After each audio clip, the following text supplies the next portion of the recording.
Hello everyone. I have to re-record this video because the first time I was not in the mood. I was watching it live as I was making the video and I wasn't really enthusiastic about it. And when I was playing it back, it wasn't really enthusiastic. So today I'll be doing a response to this debunking every anti-communist argument ever. Basically, we have this person who says they can debunk every anti-communist argument, and it turns out that they want to only high level response. They don't actually go in depth. They don't prove anything that they say.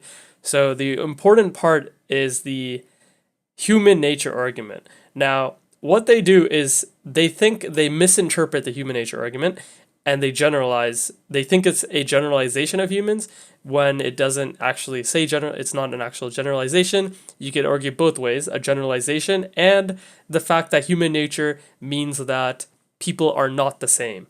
Human nature does not mean everyone is the same. Human nature is about like sometimes general, so it's on a general basis, as well as the people who do not follow the general basis. So the people who are outliers, that's important as well. And when it comes to human nature, so just a human argument, not human nature. It's not that obviously.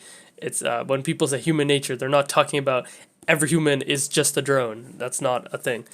So anyways, we'll get started over here. And yeah, basically we can skip over it. The beginning is actually really funny. So I will allow you to watch through that. They just put the they just put them the brawl, Super Smash Bros. Brawl music. Good old days. To this day, after the time in history when it was founded, we still need communism. Whatever they produce. The gentle laborer shall no longer suffer from the noxious breed of interrats. Said if you could go back in time and kill baby Hitler, would you? I need to know. Hell yeah, I would. Oh shit, never mind. My bad.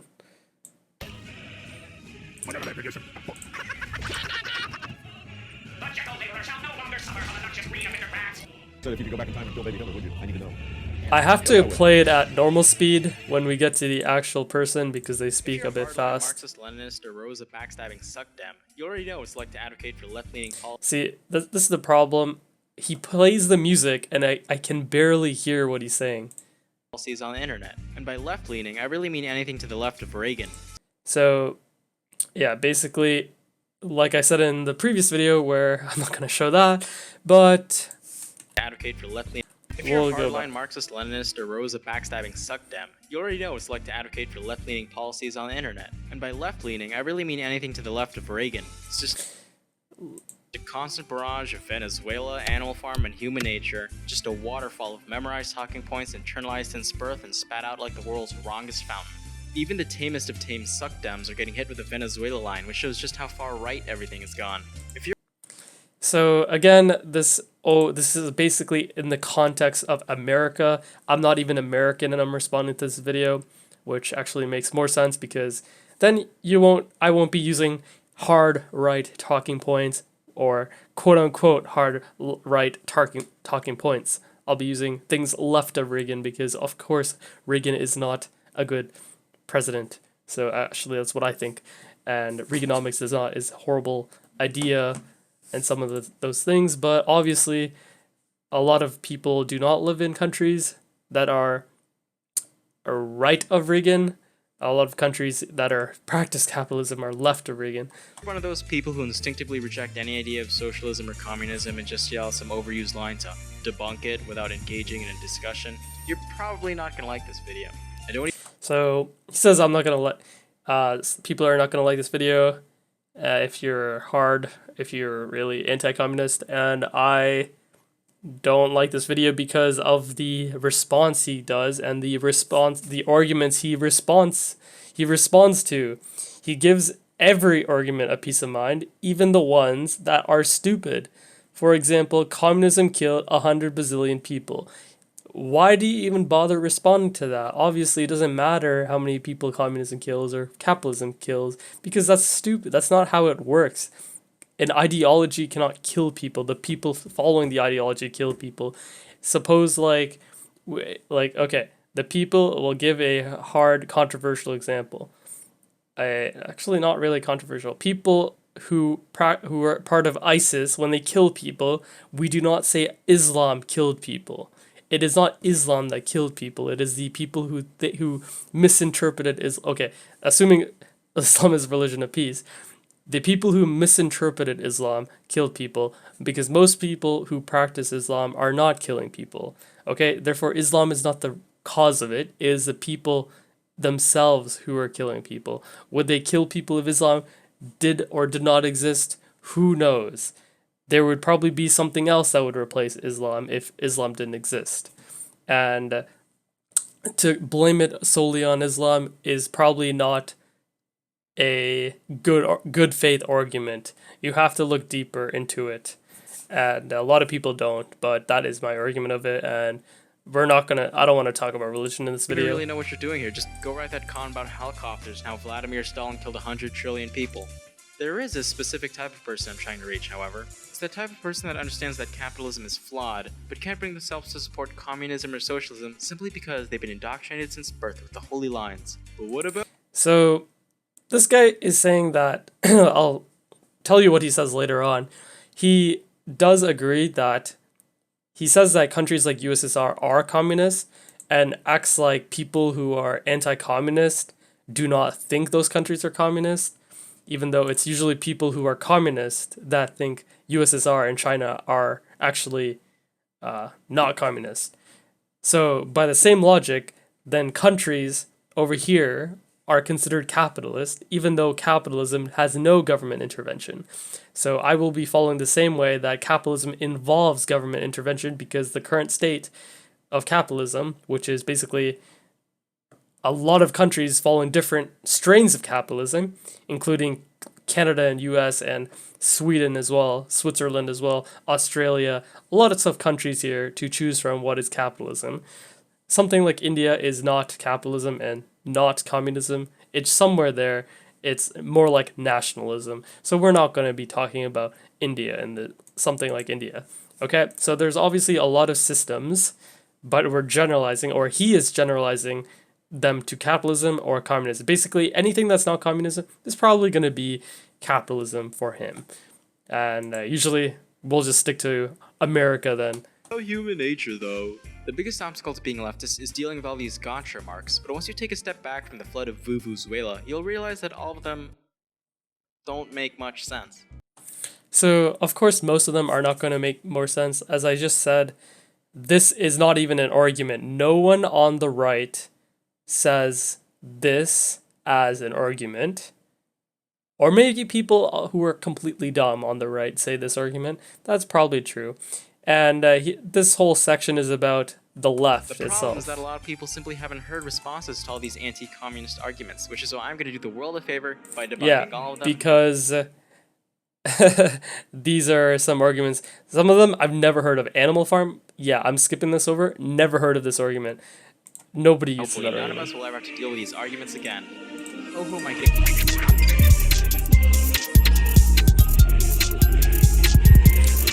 Admittedly, this first argument is more of a misconception than anything else, and surprisingly, it tends to come from people who are new to the left, and, well, sometimes... See, exactly, this argument comes from people on the left. How is that an anti-communist argument? It's not an anti-communist argument when the people peddling it, it's a statement, it's not an argument. The people peddling it are on the left. They lean towards communism, actually, compared to like capitalism, and they lean probably to more socialism than capitalism. So we're gonna skip it. So what socialism means is the government does some things and the private industry does some things, right? So private industry does Coca-Cola, Nike, makes your shoes. Government does other things like your police department, your fire department, your military. So you like the military? Oh, what a socialist you are. No. Schenk said that as a joke, actually, but this guy, why is he not interpreting as I don't know why he took this clip out of context. It's just a joke about socialism being like, oh, it's just more government stuff. But he's responding to the joke that, oh, you're a socialist now because you support the government. Basically, the argument goes that socialism is whenever the government does anything. So everything related to the government is socialist. Following this logic, libraries, welfare, fire departments, garbage removal, streetlights, policemen, the military, the CIA, FBI, and prisons are all socialist. Hopefully everyone can agree libraries are good, but grouping these things with the military, police, and prisons is ridiculous. The police is the same institution that shoots... No, Schenk, like he said, he took that clip out of context. It was a joke. And now he's like generalizing that argument as if it's an argument. No one is saying that. That is not an argument. And while I agree that normalizing socialism is good, at the same time, it's not good to basically deprive it of all meaning. So, what is socialism? Well, it's common ownership of the means of production. All right, this is important. He uses this socialism is when the government does stuff to peddle some anti-capitalist remarks that we'll look into. Production, distribution, and exchange. Related to that is communism, which is a stateless, classless, and moneyless society with common ownership of the means of production.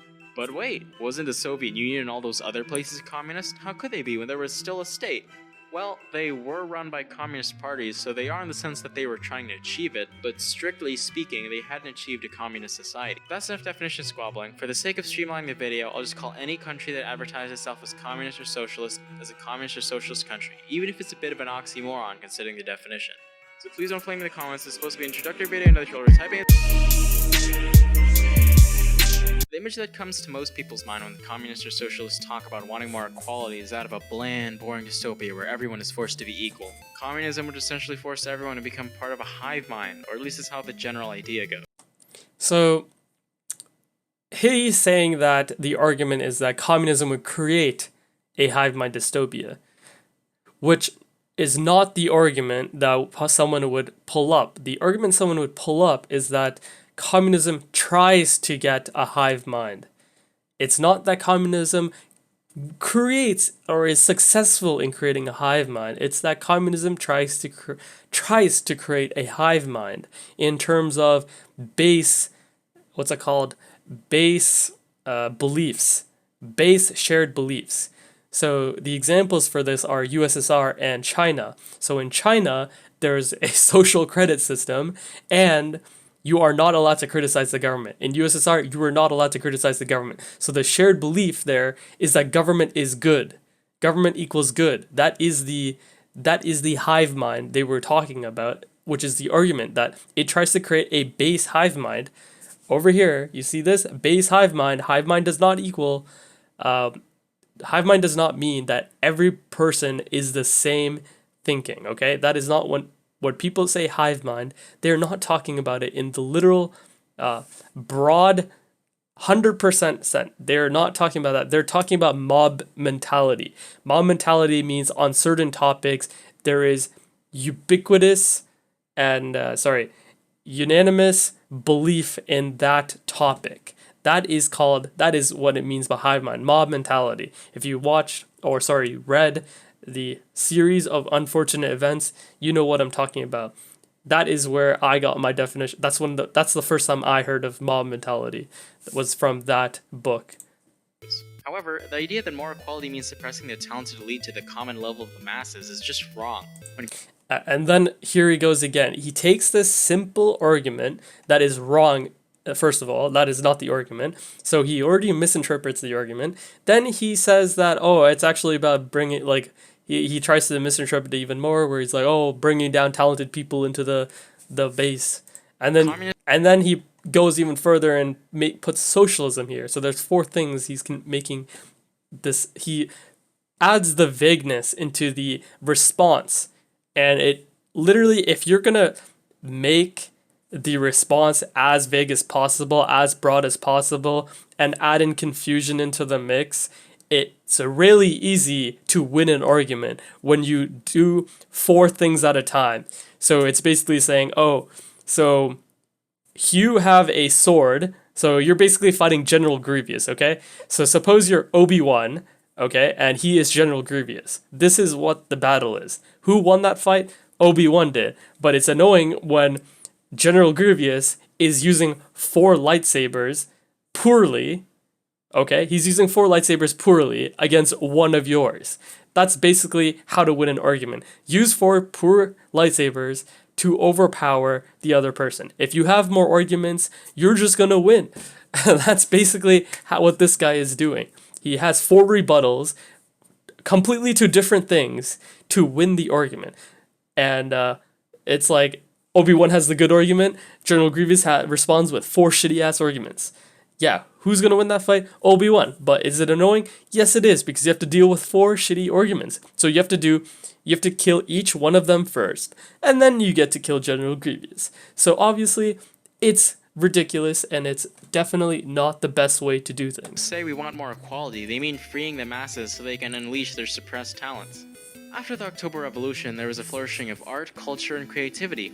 The Futurist movement, legalization of divorce for women, and the growth of cinema were exciting developments compared to the Tsar's regime over the masses of people. Exciting developments that also happened in the West. I don't know when they happened, but obviously it's not an argument to say that the Tsar is capitalism, as if capitalism supports monarchy.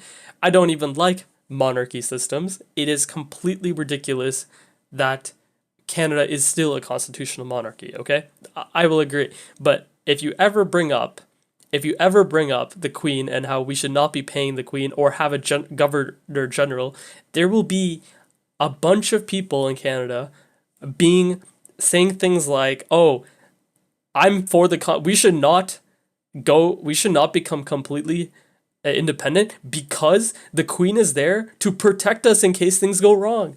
This is how they think. They think that someone born into a family is smarter and more intelligent than the people of Canada who democratically elect or indirectly elect their leader.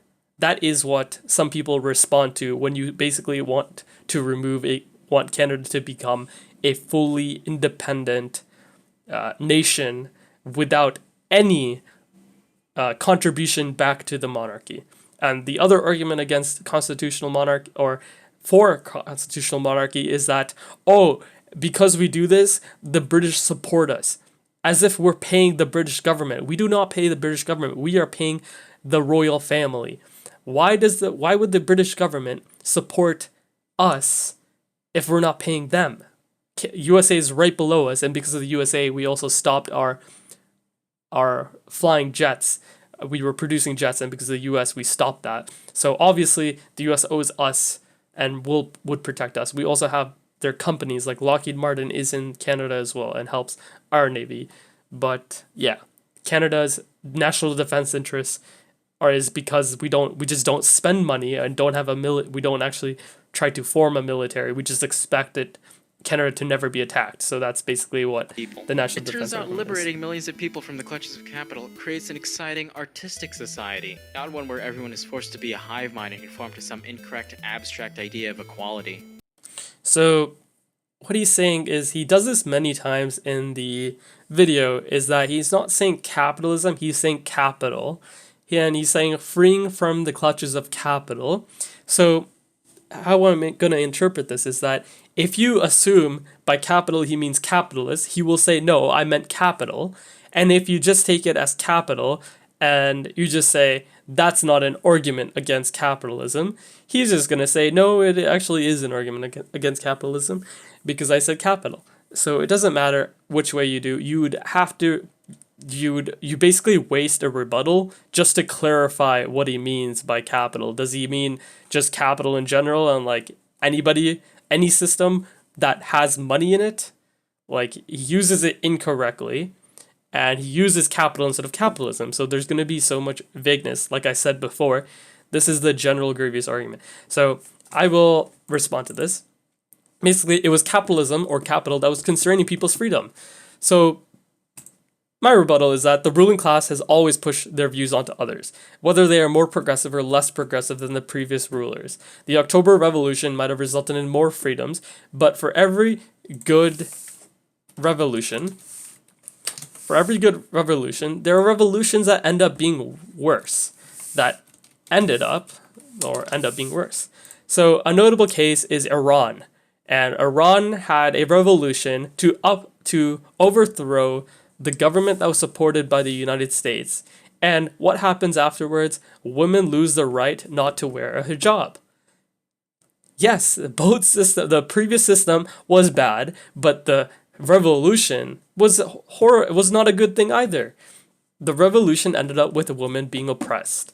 And that is an example of what I was talking about, that the rulers determine what happens. It doesn't matter what the system is, it depends on the ruler. Okay? And 2 is what's coming up. Meanwhile, in capitalism, schools prepare students for a lifetime of work, while workers have to become mindless drones in jobs that a majority of them hate. Any sort of excitement or interest is usually reserved for the rich and powerful, while the rest of us go on with our boring lives. People Okay, worse off have to deal with the growing ecological disasters that are literally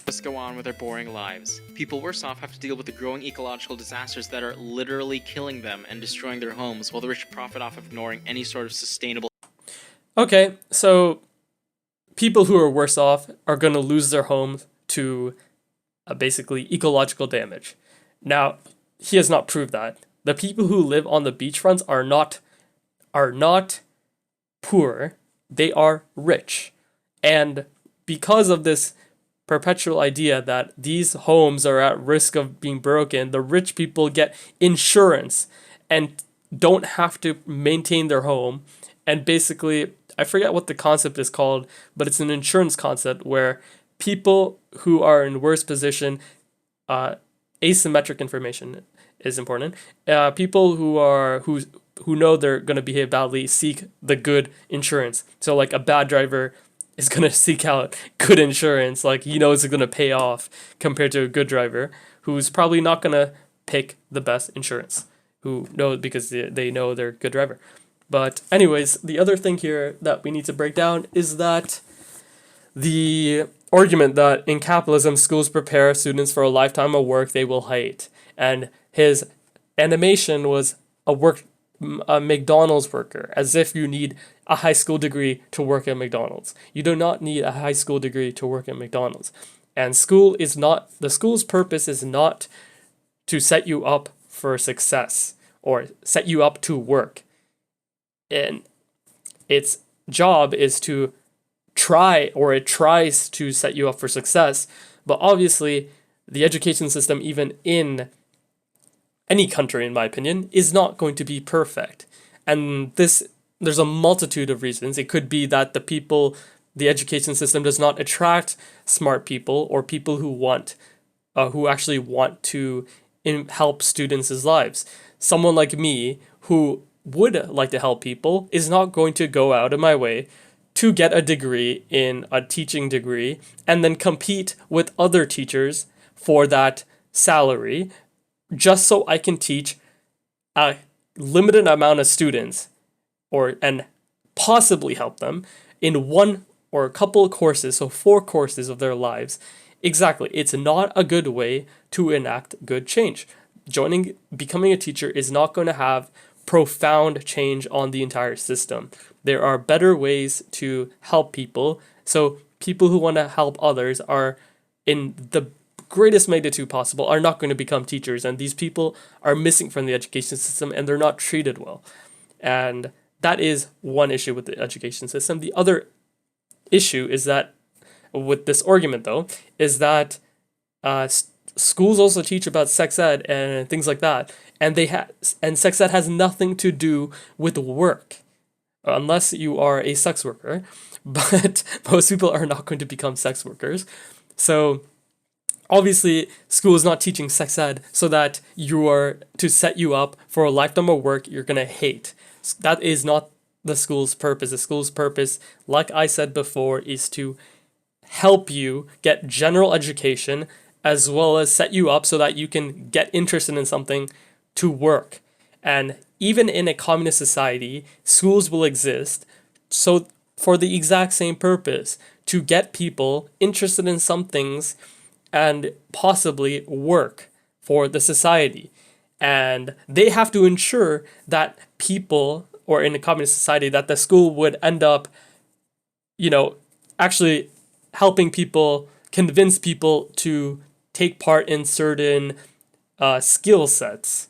Okay? Otherwise, and I don't know how it would be under communism, but would schools be mandatory? That is a good question. Like, schools would probably be mandatory as well. Because why wouldn't a perfect society would have educated or base level educated people? Humans didn't get this far by being uneducated. We got this far by leveraging the experiences of the people who came before us so that we can add on to it. And this is a snowball effect. So obviously in communism, schools would exist. And what? Is the capitalist going to say, oh, the schools here suck, look at what they do? they force you to go to school. Like, come on, that's a horrible argument. Look, and what was I gonna say?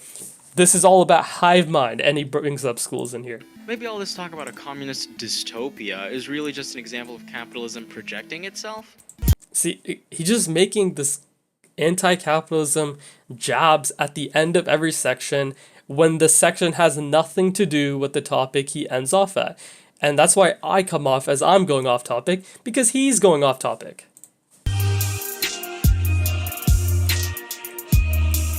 I've already dealt with the topic of death counts, specifically concerning Stalin, in a previous video. Needless to say, when scholars looked at actual archival evidence released from the Soviet Union, they found that death counts were actually much lower than what was previously estimated. The paper, Victims of the Soviet Penal System in the Pre-War Years, found that many of the previous estimates of historians were based on guesses, rumors, or extrapolations from isolated local observations. I'm not going to go into too much detail because I covered in the full video, but the point is, the death count of communism, which includes Stalin, tend to be overblown and exaggerated to gain more attention. A lot of the 100 million stuff comes from the big black book of communism, which was deliberately bloated to come to a nice round number. Methodology for these things is also highly suspect. Sometimes they can go as far as counting someone who stubbed their toe in a communist country, another victim.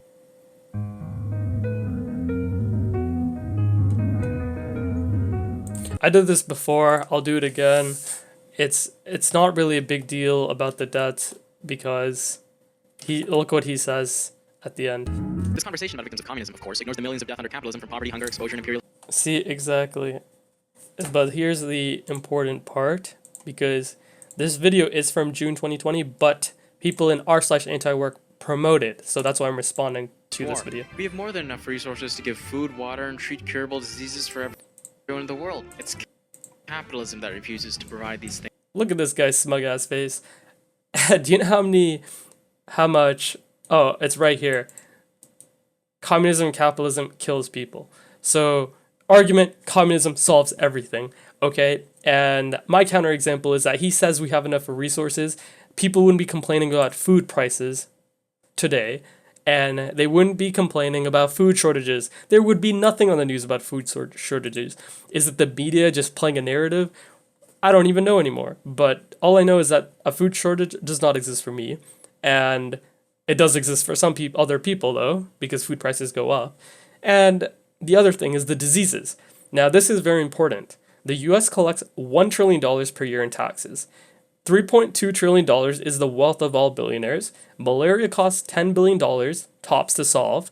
That is a study by a communist, basically, a socialist, who advocates for a wealth tax. That's where it's coming from. He cited this $10 billion, this other guy, and that's why I'm using the number. Actually, his number says $7 billion. I'm just making it $10 billion. But I do the research, and the research says US donates $10 billion per year to the UN. So the UN is not capitalism. That is not capitalism. Capitalism would not have something where the government gives money out for free to a centralized agency that doesn't contribute economically back. So the UN is the problem, and the UN is basically communism. The UN is basically communism. Every member in the UN gets an equal right to vote. That is what's going on. The US can't solve malaria with $1 trillion per year, okay? Or with and they don't have $10 billion to spare apparently. So what good does 3 years worth of tax revenue do? Like, that's the wealth tax, because I'm willing to bet this guy would support a wealth tax. Actually, if he's a socialist, he'd probably support socialism and then communism. So of course he's going to support a wealth tax, probably. But it doesn't matter because some people do, and he might not, so it doesn't really matter. But that is my argument, that this infectious disease myth, it's a myth. There's bigger issues at play than saying, oh, we could solve malaria. Like, you know what happened with malaria? How the US got rid of it? DDT. And guess what happened to DDT? It was created by capitalism. And what happened to it? Oh, it got banned worldwide. Like, it got banned. Like, this guy made a good point in a YouTube video that DDT got banned, and now guess what we're doing? We're saying, oh, it's Africans are too poor to defend themselves against malaria. No, it's actually the environmentalists in Africa who are preventing the removal of mosquitoes. Okay? That is the problem. We care so much about the environment that we don't even value human life anymore over it. And that is malaria. I didn't even spell malaria right here, but this is a huge issue that I really import, like it's really dear to me, because things like malaria, if you visit one of these countries, you aren't allowed to donate blood. And now, because of this policy, like it really, like I went to a country and I came back and it had been 4 months or something, a couple of months, and they didn't let me donate blood, so they wasted 30 minutes of mine. And now I don't donate blood anymore because I get treated so poorly. And it just completely ridiculous. That's why we don't want to deal with this stuff. And yeah, malaria should have been gone. And it's not capitalism that is causing the malaria not to go away. It is freaking people in power who are not allowing malaria to be solved, or people who think the environment is worth more than human lives. Okay, those are the types of people that are preventing the eradication of malaria. There is money going to the eradication of malaria under capitalism. It's not doing anything. It's not capitalism that is preventing the food, what's that called, distribution and etc. It is literally people in power not doing anything about it. It's because they aren't profitable. I'm gonna skip Animal Farm because it's stupid, and I don't care if he like says an anti-capitalism thing here. It's just so dumb. The fact that communist countries had famines is mocked again. Okay, that's not really a good argument against communism. It's just a joke. No food, lol. No crap, that's a joke. That's not an argument again, you should respond to. In the Communist Manifesto, This is a good rebuttal. It actually clears up something about communism, which is that communism basically wants to take away property from corporations. So they want to seize the means of production of corporations, of like that kind of thing. And they say personal property is protected. And my argument was that, oh, okay, so Jeff Bezos would be allowed to own his yacht, right? Because that's personal property. That's basically my counter argument. And that's what I want to know, actually. Jeff Bezos would be allowed to own his yacht. That's his personal property. It's not a corporation, it's his. So, really, there's a fine line between what personal property is. Does a share of a company count as personal property? Yeah, it does in this world, but under communism, something like that, which is a share, a securities don't exist, I guess. So yeah, my only counter argument is that it's not even a counter argument. It's just a clarification. Would Jeff Bezos be allowed to keep his yacht? I actually don't care what the answer to it is, so don't respond. It's a rhetorical question. It's a horrible argument. Commies want to take my stuff. It's just a clarification. It's not an argument. Oh wait. I should just let you guys listen to it then. In the Communist Manifesto, Karl Marx states, the theory of the communists can be summed up in a single sentence: abolition of private property. Many people take this to mean that communists don't want anyone to own anything, even to the point of sharing our toothbrushes communally. Hey, it's my turn. Oh, okay, here you go. Open wide. 4. But anyway, if you actually read the manifesto, literally 1 second earlier from that quote, Marx says himself, the distinguishing feature of communism is not the abolition of property generally, but the abolition of bourgeois property. How communists use private property in this context is different from the common definition. Communists don't want to take away your toothbrush or things that you possess. Those are personal property. Private property are things used to make more money and give power to those that own them, like factory, banks, offices, and infrastructure. The abolition of private property means taking those things from private hands and putting them into the hands of the community. To sum it up, communists don't want to take away your personal property, just the private property of the ruling class.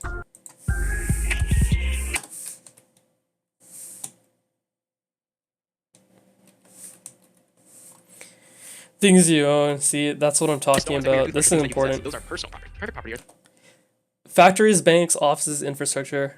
Garfield Vaughn. So exactly, Jeff Bezos' yacht is not considered private property. It's so funny, man. But I do know under communism, no one would work on Jeff Bezos' yacht. So that actually, I guess people would because of the shelter. Things used to make more money. Don't want to take away your personal own them, like just the private property of the ruling class. Does that... But under communism, would a janitor be paid the same as a doctor? Doesn't that discourage innovation? Just like every single argument against communism, this one completely misunderstands what it is. What the question misunderstands is that socialism, which is probably what was meant, doesn't mean everyone is paid the same, just that everyone has common ownership of the means of production. And as I'll cover in the next section, there are more things than just money that incentivize humans. As for innovation, just ask yourself which country went to space first. Which country industrialized at a rapid pace, turning from a backward semi-feudal country to a world superpower? If you're looking for innovation... Exactly. So two things to unpack here. One is that he brings socialism into every anti-communism argument. He just responds with socialism, not even communism. He goes straight for socialism. And socialism and communism are not the same thing. So it's not a good argument. It's just using a shield instead of just defending yourself. money that incentivizes humans. As for innovation, just ask cement. Doesn't mean everyone is paid the same, just that everyone has common ownership of the means of production. And that's all.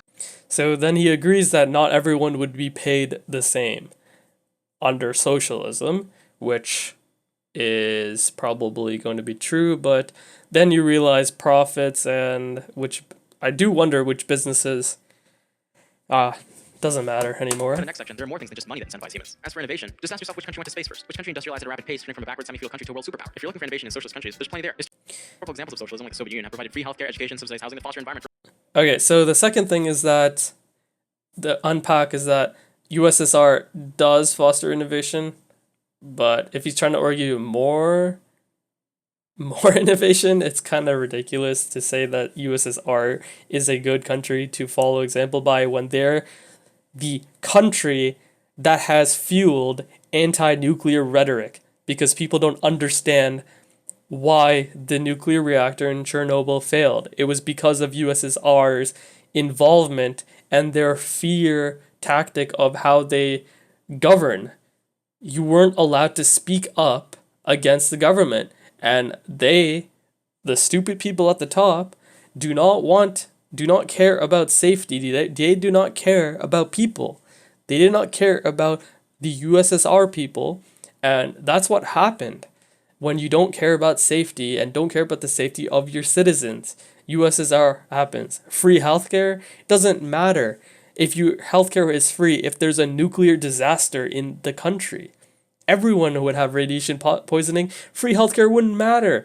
Free healthcare only matters when the radiation poisoning isn't that much. And guess what happened?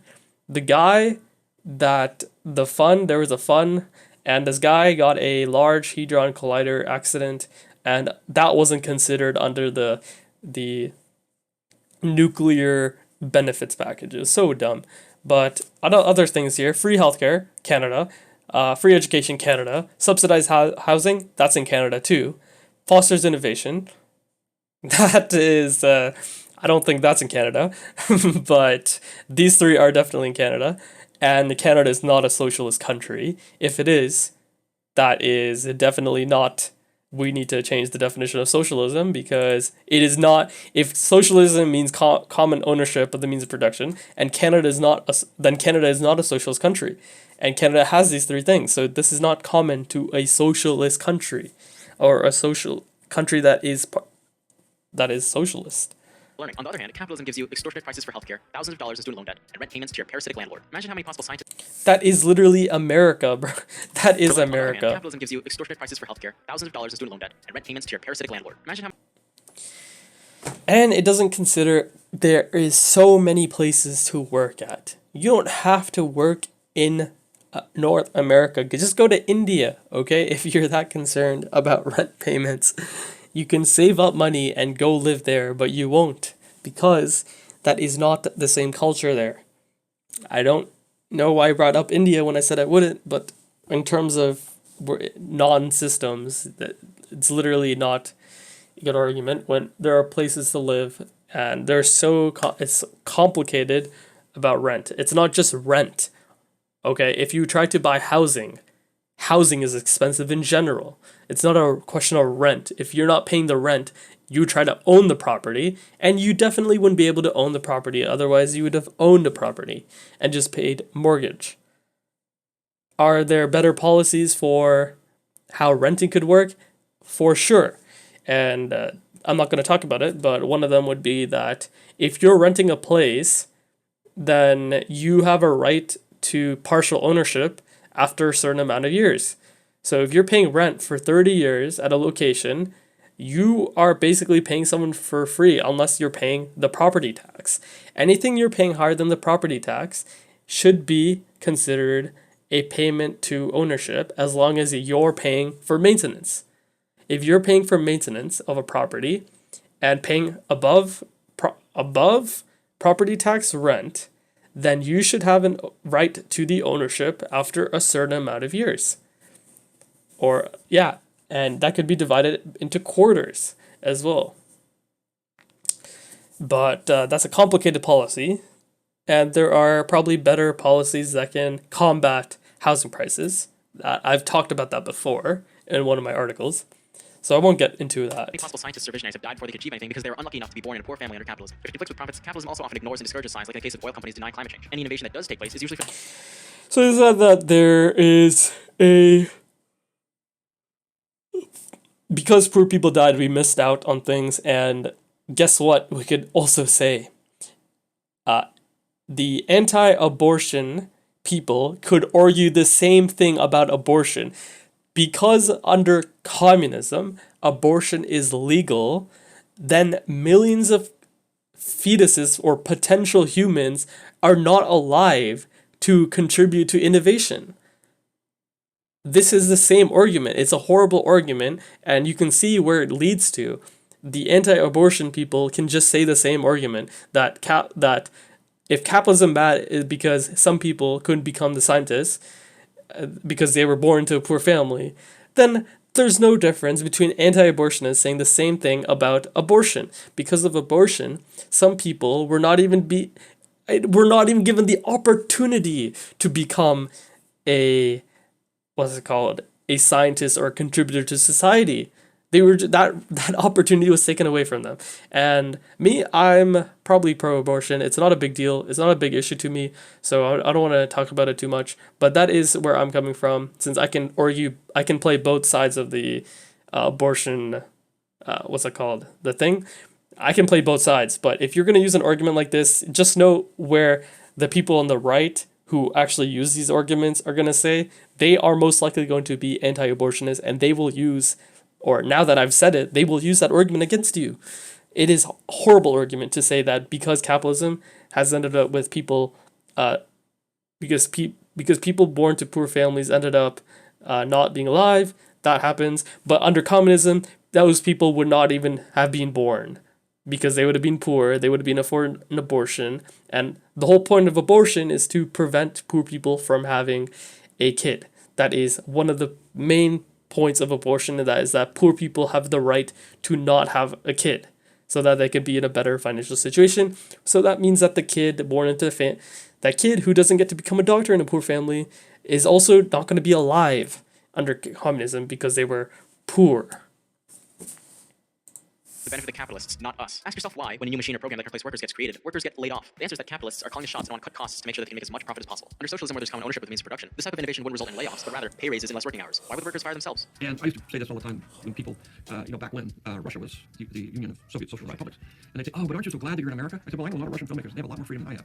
All they have to do is be careful about criticizing the government. Otherwise, they can do anything." So what do you have to do? You have to adhere to a very narrow line of commercialism. So basically, what the argument is that being able to not criticize the government is better than having regulations on what you can make films on. And that is I don't know if Hollywood is a good example of, or a role model for freedom, when Hollywood perpetuates the dumbest things ever. The last thing you want is people to have the freedom to make videos and movies on anything they want. When movies and art is one of the subtlest ways to change human behavior and change human thoughts, especially, and even change behavior, change fashion, instill so many beliefs, and fuels so much things. It's just horrible argument to make that Hollywood is because Hollywood is constrained and wouldn't be constrained under communism, that communism is better. It is horrible idea to use Hollywood as an argument. But the Star Wars movies were pretty good, so I'll give him that. I guess those restrictions did work after all.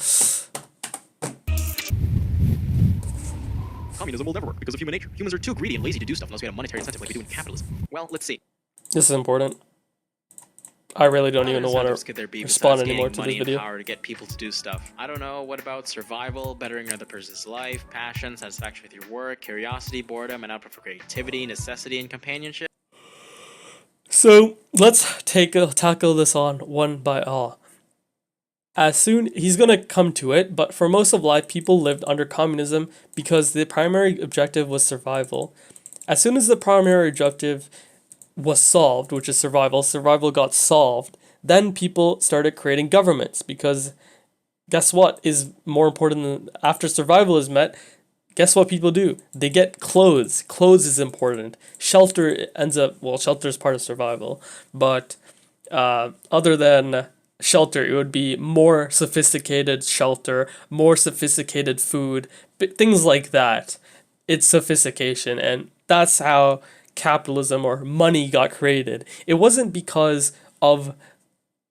He doesn't even explain how it got created. He just says it's unnatural. He tries to use a natural argument here, which is, I think the communists would agree, natural arguments are not good. Because something is natural does not mean it's automatically good. That is horrible way of thinking, because then we wouldn't be able to maximize food production through the genetic modification of seeds. We don't even have original seeds. Why do you think farmers pay for seeds? It's because if they use normal seeds, their crop would not yield as much harvest. So of course the natural argument is not good. But anyways, bettering another person's life. Sure, you could argue I like bettering other people's lives, but I don't like a lot of people. What happens to people who don't like me and I don't like them? But what if it was only one way and you don't like someone, that person, and you have a bias against that person? That person's life is going to be harder because they have to rely on someone else rather than their own money. So that is, money basically provides the freedom to not have to deal or rely on other people, but rather you give them money as the transaction rather than them liking you or something. Passion. So my argument is that no one is going to have the passion and satisfaction from collecting garbage and would rather collect garbage than spend time with their family. Okay? Under communism, how would that situation be taken care of? Is the person just going to be afforded a better life than everyone else? Because that's the only way you can incentivize them. And how can you incentivize them? Over here, the only thing that would do that is probably companionship, okay? And material, but that's not one of their things. So companionship, which is basically objectifying people. And that would be your incentive, that you have to do this hard job, but your reward is that based on your values for humans, you get to we objectify humans and provide you a companion. Exactly. That is definitely not the way or what the meaning of this is. The meaning of this is that you do stuff for your partner, not that is the reward for doing work. Companionship is not the reward for doing work. Even in capitalism, people think like this, that working hard or getting money, the reward for getting money is companionship. Yep. What do you think happened before capitalism came about? Did people just sit down in caves and die from hunger because they didn't have any monetary incentive? I'm hungry, wanna go gather some berries? Are you gonna pay me money? What's that? And speaking of pre-capitalism, humans spent hundreds of thousands of years. If we did not have capitalism, all the fish would have been gone, okay? We can't even hunt food, okay? Because that would be considered illegal. It's not like under communism now. It's not primitive communism, it's complex communism because of capitalism. Under complex capitalism or complex communism, are we going to say that people are free to hunt whatever they want? That is definitely not going to be the case, because then the environment argument, so the environmentalists in the communism society are going to bring up the exact same thing. They'll be like, oh, you can't hunt, you can't be free, because we're going to run out of those animals are going to go extinct. It's not profit. People don't always hunt for profit. It's literally for food as well. I guess you could say that the profit actually creates the extinction of animals, but we'll see what happens when people are free to harvest whatever they want, even if they aren't going to get paid for it. It is a huge experiment. years living in a primitive form of communism where we lived communally. Incentives to work and human nature aren't static things, they're shaped by the mode of production that we live under. If we look at history, there are huge differences in human behavior throughout the world, and to simplify it all down to a monolithic human nature is ridiculous. Yeah, it's ridiculous. And you know what else is ridiculous? To think that's what human nature argument is about. The human nature argument is not about that. The human nature argument is that people exist with the human nature. People exist with the human nature to do certain things that are considered immoral by most humans. Why else would rapists exist? Okay? That's not moral, it's immoral. Yet that human nature would say, when someone says human nature, they're saying that rapists exist, that something is driving them to become rapists. Or someone like in positions of power, something is driving them to be like that. And people in capitalism, or people who end up leading these companies and having so much wealth, are you saying that something is not driving them to become that? People say human nature is driving them to be so greedy. That is what it is about. It's not about every human is like that. It's just about human nature affects some people. And human nature is that general idea of greed or sins, basically sins, which is greed, women, alcoholism, addiction, that kind of stuff is human nature. The evil, basically evil, through different forms, is human nature. And human nature is not going to affect everyone because some people have, it's about self-regulation and about a code of conduct, like a standard of ethics. Anyways, let's continue onwards. As the famous saying goes, to look at people in capitalist society and conclude that human nature's egoism is like looking at people in a factory where pollution is destroying their lungs and saying that it's human nature to cough.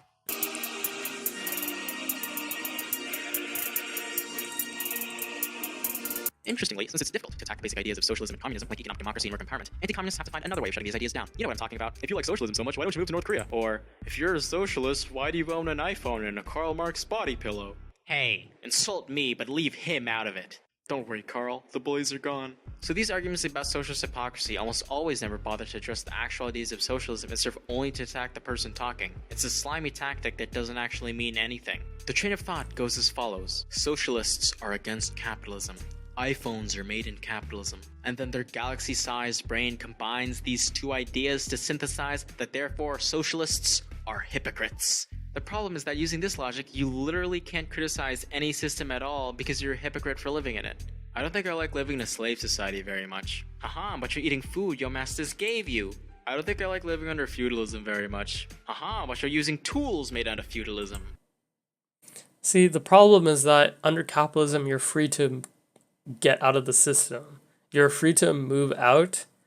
And this is the best way to argue against this argument is that North Korea is not communism and Venezuela. Oh, but they have no argument against Venezuela. So what someone would say is if you're a communist and you got asked, why don't you just move to Venezuela? You'd probably say, because that's not my culture and I wouldn't integrate very well there. I was born here, so I speak English. So of course I'm going to have a better time living in this country. It's more like, where else would there be a socialist country that speaks English? Now that is a good question. And the other thing they would probably say is that I don't have the money to do that. But then someone who's rich, okay, secretly rich, would ask them, how much money do you need to go to that country? And that is something I've never actually seen someone should do that. I will say it. Why live in communism? Why live in capitalism? Go to X country. Yeah. I concur that this is a good argument or a poor argument, although no English-speaking communist country exists. I highly doubt that that communists would go to a communist country when they don't even speak the same language. We have to wait for an English-speaking communist country. Okay? If a person does, okay, and my argument is that, okay, we will ask a person to name the best country in the world that is communist. Okay. Okay. And then we'll say, if it is communist, ask them why they don't move there. But it is ask them honestly why they won't move there and how much money they need to move there. Because chances are most people complaining in America about their situation can't even move. Even though they complained after Trump got elected, they said they moved to Canada. So somehow they can move to Canada, okay, when Trump gets elected, but can't when they criticize the government. And you say, oh, they don't have the money, but they threaten to move to Canada when Trump gets elected. And that's ridiculous. So my argument is that, okay, we will ask a person to name the best country in the world. If it is communist, ask them honestly, it is communist, get them to clarify. Ask them honestly why they don't move there and how much money they need to move there. Most likely, they will say money or language, so culture. So if money, ask them how much money they need to save up. So you can go that route. So then you could prove they're a hypocrite. So proof by contradiction to get hypocrisy. Otherwise, ask them if communism would be under a different culture, then why? Then you need communism in your country, basically. So then ask them the best country, the country with similar cultures that have the best chance of becoming, okay. Otherwise, ask them the country that they think is the most communist that they could assimilate to. Okay, I don't even think culture is a good argument because you could just say, you could call anything a different culture. Immigrants exist, so there's no reason to say you don't want to be an immigrant. And that's kind of dumb. So otherwise, ask them what country they think, and then proceed to do the same hypocrisy, same questioning, I guess. This is not a good argument, so I'm not going to bother with it. Horseshoe theory. This is pretty interesting. A common argument against the far left is that, if you think about it, the far left is actually as bad as the far right. I mean, one side advocates social justice and economic equality, while the other side advocates for ethnostates and the subjugation of races of people. Jokes aside, there's an ironic exchange of people who believe in horseshoe theory, that the far left is just as bad as the far right because both use violence and stuff. Such compelling evidence. Of course, horseshoe theory completely ignores any sort of deep analysis of communism or fascism. But what about the Nazi Party? Nazi stands for National Socialism, so doesn't that mean they're the same as communists? Yes, that's true, but both the German Nazis and Italian fascists purposely made sure to appear leftist to appeal to the people and muddy the waters. Apparently, they did a good job because centrists are still falling for it to this day. If we look at fascism itself, we can see this actually closer to Centrists are not falling it to this day. capitalism than it is to communism. Fascism began when capitalists needed to revitalize profits, but were stopped by those pesky unions. So capitalists funded fascism in Italy and Germany, and once in power, those same Yes, this guy is literally saying, this guy's pulling out conspiracy theories out of his ass to suggest that it is capitalism and the bourgeois that is funding fascism, that funded fascism, that got Hitler to power. It is the industrialists that wanted Hitler in power. Oh my god. This is ridiculous. Do they really think Jews were unsuccessful This guy thinks Jews were unsuccessful before Nazis. That is what he's trying to insinuate, because I'm pretty sure Jews are successful here, so I mean, that's basically what he's insinuating. And that's ridiculous, man. To suggest that the people with money are funding fascism here, or in Italy and in Germany, that it was actually the industrialists, and that's how Hitler got to power, because money equals votes. Money equals votes, guys. According to this guy, you can buy elections. And how much money your party gets in donations equals how many votes you will get. Yeah, that's ridiculous. Again, it's a conspiracy theory, and the other argument I'll actually point out to is that horseshoe theory is that far right and far left are equally bad. So that's what he says, and he says that that's horseshoe theory, and his argument is that they're not equally bad. Okay? My argument is that it doesn't matter which side is better if they're both bad. So this is like Trump versus, or Hitler versus Stalin, or Trump versus Hillary. If Hillary is less bad than Trump, that doesn't mean that Hillary is good. They're both bad. It doesn't matter. It doesn't matter who is the lesser of two evils. They're both evil, or they're both bad. So don't excuse for picking one over the other. You support an evil person no matter how less of an evil they are compared to the other person. You're supporting evil. If it was Hitler or Stalin and you choose Stalin, you are messed up in the head, because that is not the right choice, and neither is Hitler. The right choice would be to vote for third party, or not, or vote for an independent.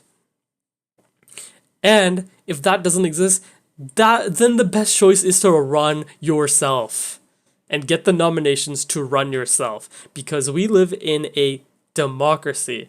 And if you think no one has the right to if you don't think there's a qualified candidate, okay, if you think both are evil and you decide to vote the lesser of the evil, you are the problem.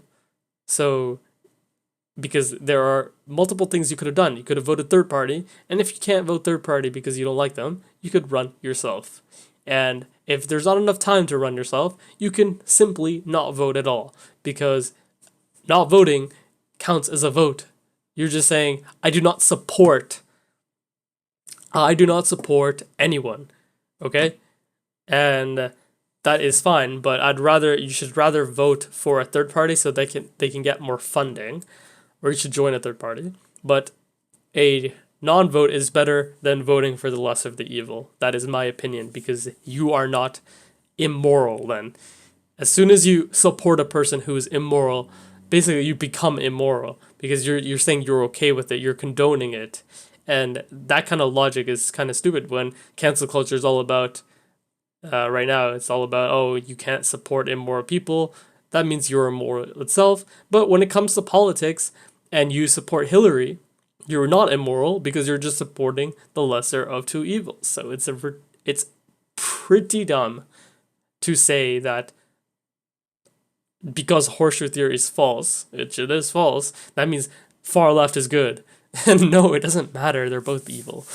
They're both bad. Fascists suppressed communist parties, labor unions, lowered taxes on the rich, outlawed strikes, privatized state-owned companies, and generally supported business. The word privatization was literally coined to describe fascist policies. To argue that fascism is left-wing or the same as communism would be to ignore who supported fascism and what fascism did. In reality, instead of horseshoe, I would argue that ideology is more official, with the far right sharing more in common with the centrists, who are ready to support fascism as soon as profit levels drop. Radical center. He also assumes most people are centrists, when that's kind of only true in, what's that called, Canada.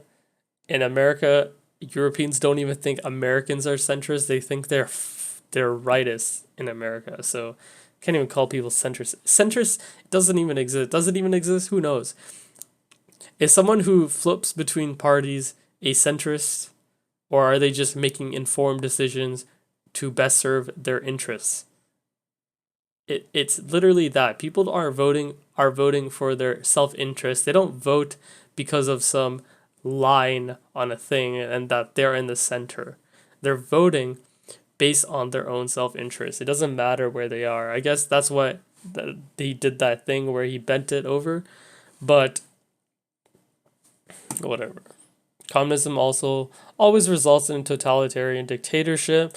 So that's not an argument. I guess the person who said that is just looking at the history. This is another reason that fascism and communism are always incorrectly depicted to be two sides of the same coin. In fact, it's the central idea in a bunch of other arguments, like communism is always implemented incorrectly, or communism only works on paper. If communism only works on paper, it's a good thing I live in paper. Anyway, these three arguments are essentially the same thing, so that's why I'm mushing them together into the same section. The idea that communism is inherently authoritarian is misleading, because it only developed these things after capitalism tried to crush it. In 1918 to 20, 14 capitalist nations invaded Soviet Russia to overthrow the communists, with the years of the Civil War intensifying the Bolshevik siege mentality. The same pattern of imperialist capitalist powers invading to protect capital can be seen in other countries that tried to move beyond capitalism. The Spartacist uprising in Germany was suppressed by the Suckdums with fascist paramilitary forces in 1919. Catalonia was... Okay, so two things. I said it right here.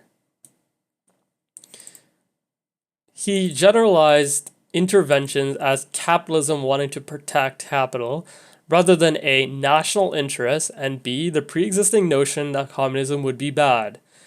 We do not blame people for the way they think if they went through a traumatic experience or they were brainwashed into thinking a certain way. We do not blame them even if they are adults, because adults can be brainwashed too. So it's not, you can't say capitalism is at fault if people were just brainwashed by society, not inherently capitalism, to think a certain way. And that is the secondary. And who knows if communism would be good in America or not, because the USSR failed. Oh, and then he does this again. Over here, communism was actually popular. So this is where it stems from. This is that communism was actually popular when the surveys are bonkers. There's so much contradictory evidence for both. So SSS, the guy, blames capitalism for anything communism does that isn't stateless. That's basically what he does. Apparently the guerrillas in South America are peaceful and aren't killing civilians. It is actually capitalism that is making the guerrilla groups kill innocent people. All capitalists cry when China defends itself. It's so dumb. crushed by fascists in the Spanish Civil War in 1939. Cuba in 1961 suffered from an invasion, and afterwards decades of terrorism from the U.S. Chile in 1973, Nicaragua in 1986, the Vietnam and Korean Wars, and so much more. As we can see, capitalism will stop at nothing, even go... And he's so anti-American too. Catalonia was crushed by fascists in the Spanish Civil War in 1939. Cuba in 1961 suffered from an...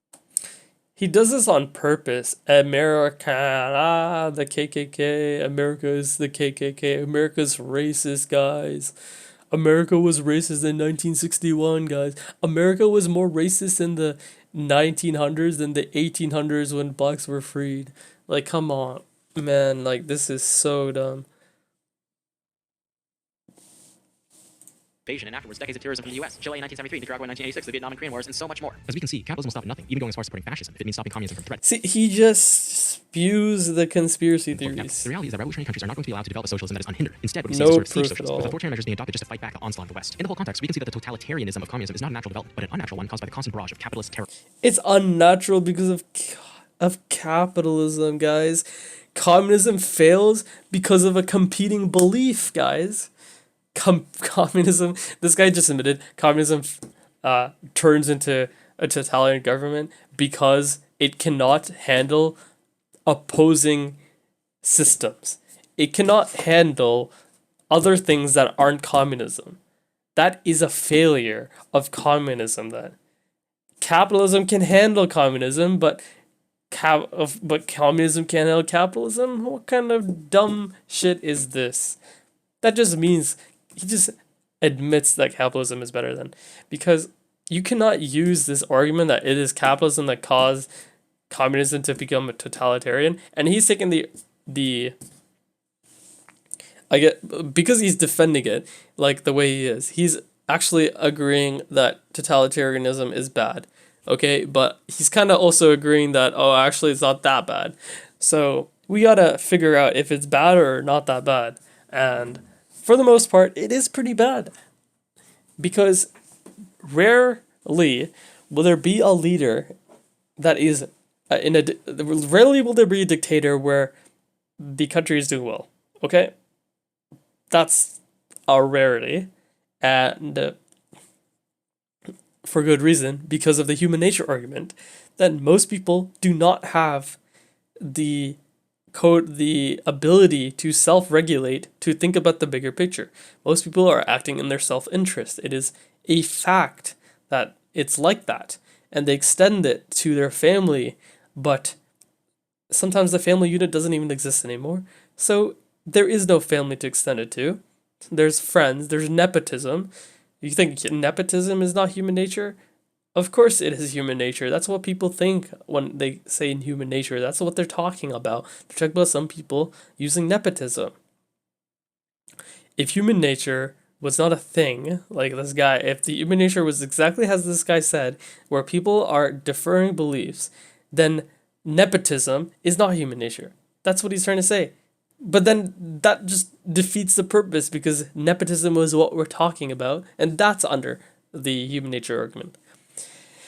Basically, he's saying that it was communism that did stuff, and he's saying that that's why it became totalitarian. But he's also kind of admitting that totalitarian is not bad, or it's not that bad compared to capitalism. He's saying that a totalitarian government is better than a democracy with capitalism. That is what he's admitted to. They implement strict security measures to protect their people from communism is bad and weak when it fails to defend itself, but it's also bad and authoritarian when it does defend itself.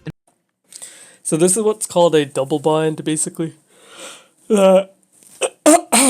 Communism fails to defend itself and falls, bad and weak. So communism defends itself from capitalist genocide, bad and authoritarian.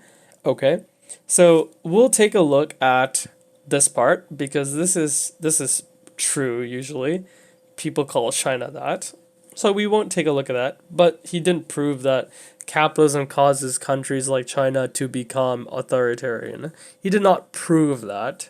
Okay, and he did not prove why an authoritarian government has to go all the way to full authoritarianism, including domestic security interests. Okay? Capitalism is not causing a country to increase their authoritarianism with regarding domestic security interests. That is not related at all. But this guy has no explanation about that. Then okay, so we'll take a look at this. Communism fails to defend itself and falls. He's saying that capitalism in the West caused the USSR, capitalism was attacking the USSR, okay? And the USSR failed to defend itself, and that's why it fell, okay? That is not true. The USSR failed even with the support of the US government. The US government was supporting the USSR to sustain itself and rather than dissolve. Okay? It was crazy learning about that. But he is the type of person to say that this is a conspiracy theory, okay? It's not actually like that. George W. Bush did not actually follow him. That's the kind of guy saying that if it's not a source that he found, that adheres to his point of view, then it's a conspiracy theory. Then it's not real. That's his conspiracy theory. It's not real. It never happened. It didn't happen that way. You don't trust me, guys. My conspiracy theory is true. Communism fails to defend itself and falls. So the USSR fell because the people voted for it to dissolve. The countries wanted to dissolve. Look, the Baltic states and then he says that it was popular and people wanted it back. It's so dumb.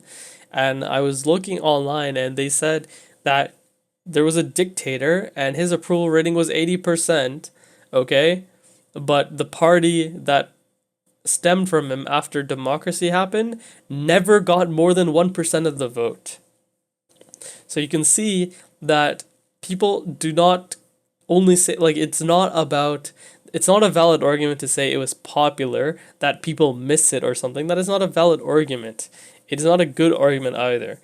And it fails to consider the amount of people that left or were able to leave the country after independence.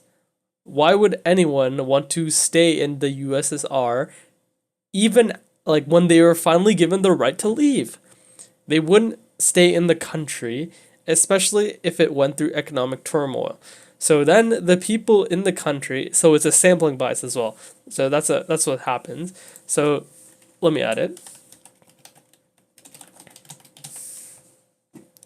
Then none of communism ever the dogmas are oppressive and that the poor and downtrodden are prevented from exercising the democratic rights they had before. Fascist protect. They were detailing how Cuba's democratic people actually support the communist regimes. Before the dissolution of countries, so while capitalists were willing to reduce political rights and liberties in communist countries, they will brutally crush people actually support the communist regimes. Before the dissolution of the Soviet Union, people held a referendum in which the vast majority of people wished to preserve the Union. Of course, the political will of people should be ignored if it goes against capitalist interests, and went ahead anyway. If you want to discuss political rights being taken away in communist countries, That's so dumb. That's what I was talking about. That graph is so dumb. They had a referendum, really, and people voted against dissolving. Yeah, maybe in Russia, okay, but not in the Baltics, because then it makes no sense if it's contradictory, especially if capitalism was supporting the communism government in power. Here you go. Preventing disintegration. That's what they wanted. Capitalism wanted to prevent the disintegration. How could it be capitalism in a communist society? How could capitalism be domestic in a communist society? It doesn't make any sense how that's possible. Was it even communist to begin with, then you ask? No, it was probably corrupt. So how could a corrupt system be communist and be against like, what? So many contradictions. parties in Russia to ensure his victory. Ironic considering today's situation. Russians. In fair open elections on communism. How shameful. This is obviously proof that it's often built these countries from the bottom up, leaving them in much better shape than when they found them. In contrast to communists building up formerly destroyed nations, capitalism destroyed the economies of former communist nations. When capitalism arrived in these countries, real income shrank around 34%, rent and real estate prices soared, inflation increased, consumer spending decreased by 38% in Russia, poverty and homelessness was commonplace, depression, suicide, illness, and infant mortality increased, security forces became essentially non-existent, and unemployment rates went as high as 30%. Keep in mind that before capitalism arrived, communist countries had full employment, free healthcare, widespread literacy and education, along with strong worker benefits. Of course, capitalists will say the transition to capitalism and free markets will obviously have a period of hardship, but it's only temporary until economic prosperity magically appears. But guess what? We've been saying it for decades, left at the store to go get cigarettes, and haven't come back since. It only takes a quick look at Latin America to prove that something's up. As an afterthought, it's funny how capitalist apologists will laugh at breadlines of communism, but ignore the fact that there are already breadlines under capitalism. It's called the grocery store, and you actually have to pay for the bread. And those. Let's see here. So, by this definition, Latvia GDP before and after.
See, the Great Depression even affected the USSR. It doesn't matter because the USSR depended on exports as well, which is capitalism.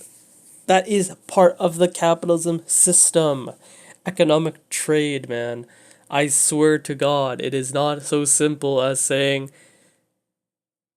communism works because it's independent of capitalism. No, capitalism has a more effect on communism than communism has on capitalism.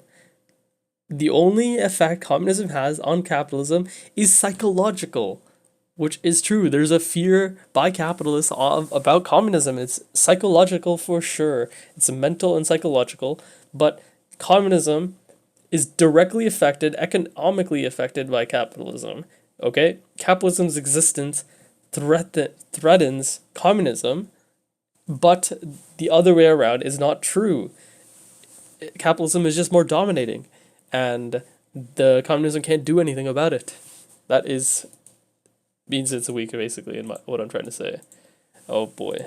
Who can't afford it, just starve to death. Those commies sure are oppressive by handing out free food, huh? Sure, maybe these communist countries achieved all these great things, but doesn't the fall of these countries prove that, in the end, communism just...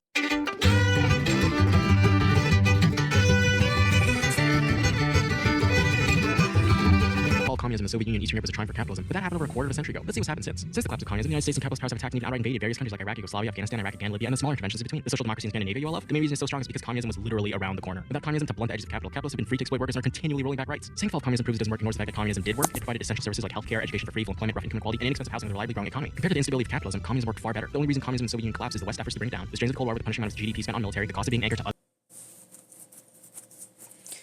Punishing amount of GDP spent on military, huh? Yeah, as if a military is not important. The whole point of a military is to protect yourself from other people. If that doesn't work in communism, it will fail. Because you think other communism countries wouldn't be a threat to your communism country? False. And the US spends more money on their military than any other country. So, and I'm surprised that country has not fallen yet. And now it's also the world reserve currency. Yeah, America is basically not going to fall because even with so much debt, their debt is used to propel their GDP. And their GDP keeps growing up when countries like Canada haven't even recovered to their 2015 levels. That's how ridiculous all the countries are, except for America, where the GDP increases, the people there complain about salaries, so someone's getting richer, some people are getting paid higher. Oh yeah, real wages did grow under Trump. It was pretty funny. And nobody wants to say that. And yeah, so much things happen in America. It's just completely interesting to see America's GDP growth versus how other countries peaked in 2015. It is such a phenomena that I'm still wondering why. And I guess the only thing you could say is debt. So they take so much debt that the multiplier effect is in full power, and their tax revenue can support so much then.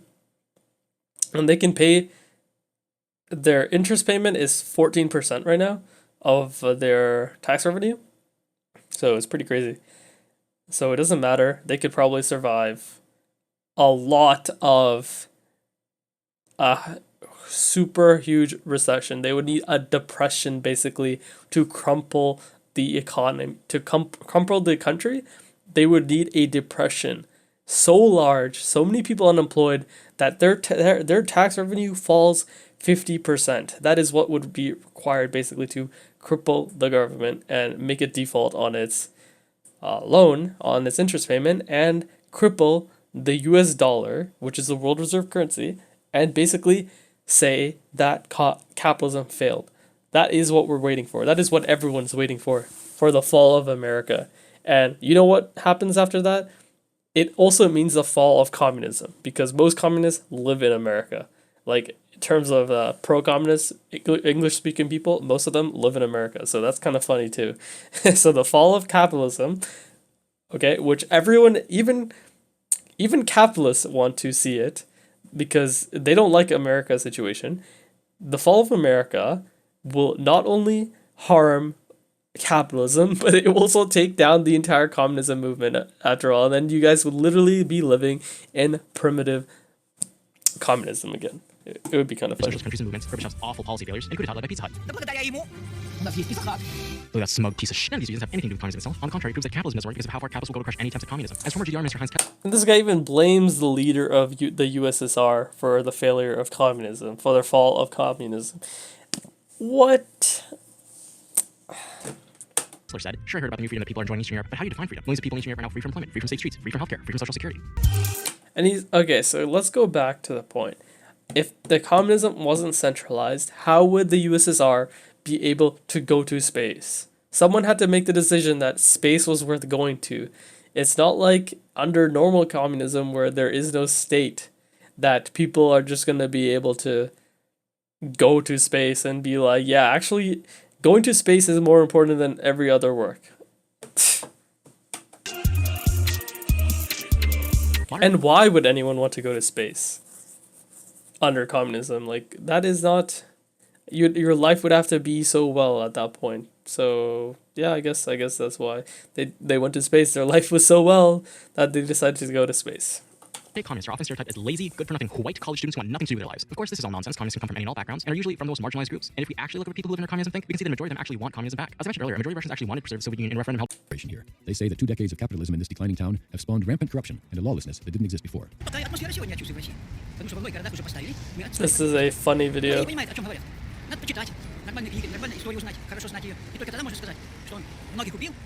is a funny segment. Just a note to add, these clips didn't come from a communist propaganda outlet, it came from radio. So basically, this guy, okay, spooky, scary socialist, is saying that the video this pro-capitalism channel is showing is a pro-communism video. When the guy there, who is a pro-communist, says Stalin didn't kill enough people. This is a pro-capitalism, pro-democracy debate or channel. Obviously, they're using this as propaganda to show how ridiculous communism is. It is definitely anti-communism, and the fact that communists can't see that this is an anti-communism video by showing the ridiculousness of the people in that miscommunism, it shows it. So you're 80% of people who support the USSR. Now we just play this video, and now we know what kind of thinking they are, how they're thinking. And we get this. It's just funny that he thinks that Europe, which is an anti-communist, American-funded organization. One comment said it best: "Why are you playing yourself like this? You're supposed to be an imperialist propaganda outlet." LOL. See, exactly. They think that this video is communist propaganda instead of anti-communism propaganda. It is It is definitely anti-communist propaganda because the guy is making a fool out of himself to think Stalin didn't kill enough people.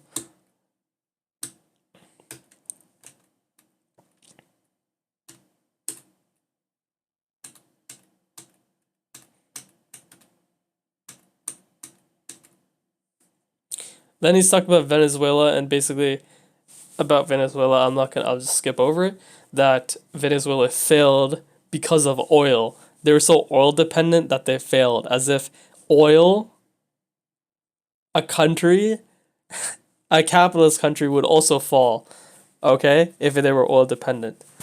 That is ridiculous. Saudi Arabia has not fallen. They're not capitalist. They're not communist. They are a monarchy, and they didn't fall because oil prices fell. They control oil prices. Okay? So that means communism is prone to not only capitalism, but even monarchies. Communism can't even survive monarchies. Communism fails against monarchies who can control the price of oil because of OPEC. That is how ridiculous this guy is sounding, if his argument was true. The real truth is that Venezuela prints money just like Zimbabwe.